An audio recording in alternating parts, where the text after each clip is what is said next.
Well, it's shocking, amazed me. I mean, for a film to be gone that long and never seen, and I had no clue about it. Even being a copy of it, but to see it, man, it brought back a bunch of memories. Yeah, oh my gosh, I can only imagine. And, obviously with Buzz Sawyer, who's a guy that doesn't really get talked about anymore, and maybe that's because a lot of the newer fans, they embrace the guys that are kind of put on the, the under the old microscope of the mainstream wrestling. But, obviously an intense feud, obviously bloodshed. But what are your memories looking back at the feud and kind of, it's hard to kind of wrap it up into one little quote, but, take us back to that era if you can, and really, tell us about the emotion behind the feud and the match. Oh, well, Buzz, it was a challenge. I wrestled him all over the country. 2 years, longest feud in wrestling history, I'm sure. Feud that lasts 8, 10 weeks, 12 weeks, something like that, you had a good run. Buzz and me traveled around the country, Michigan, Ohio, just everywhere, Georgia, all over the South and North, and sold them out everywhere we went. Columbus, Ohio, had them hanging by the rafters, cage matches all around the country.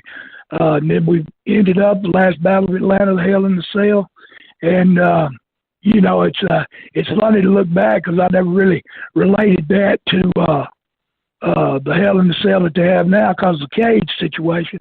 And I look back at that cage, and it was definitely a raw cage match. Oh, it's the father of Hell in a Cell. It's by far the inspiration for Hell in a Cell, and it's obviously your match is 3 times more brutal than what any kind of Hell in a Cell. Maybe outside of Mick Foley getting thrown off the top of one. I mean, what you guys did inside that cage is just unbelievable. But yeah, you guys feuded for such a long time, and it was really what a wrestling feud is. It's the culmination. And when you got into that match, and what did you think about the structure itself when you got in? It was really like putting 2 dogs inside of a cage and just letting you guys go at it. But what did you think of the structure itself getting in it?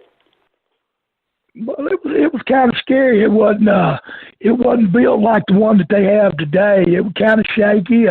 Paul Ellering was up over the top in that little cage he was in.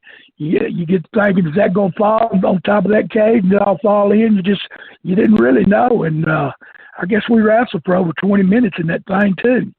And Shawn Michaels actually has mentioned the match as being the inspiration behind the Hell in the Cell. But, I mean, it's hard to compare them because it was so brutal. And, yeah, having Ellering up there is it's just so crazy looking back that it took this long for it to get out. But, I don't know, with Buzz Sawyer, just kind of tell the wrestling fan more about Buzz Sawyer. Obviously, we know, but you tell us about Buzz Sawyer and kind of tell the fans what it is that, they missed about his intensity, because obviously he's been gone for a very long time now. But tell us about Buzz Sawyer and the intensity that you guys Well, had. I think the fans that watched us go around the country, I think they knew how intense he was. I mean, it was, you had to be on your toes with Buzz. I mean, you had to be on your toes in the ring, but with Buzz, it was different every night. You didn't know where he was coming from, what he was doing. He was about half crazy. He was like a rabid mad dog sometimes, I've seen him foam at the mouth and scare me to death. Now, I don't know if he had rabies or not, but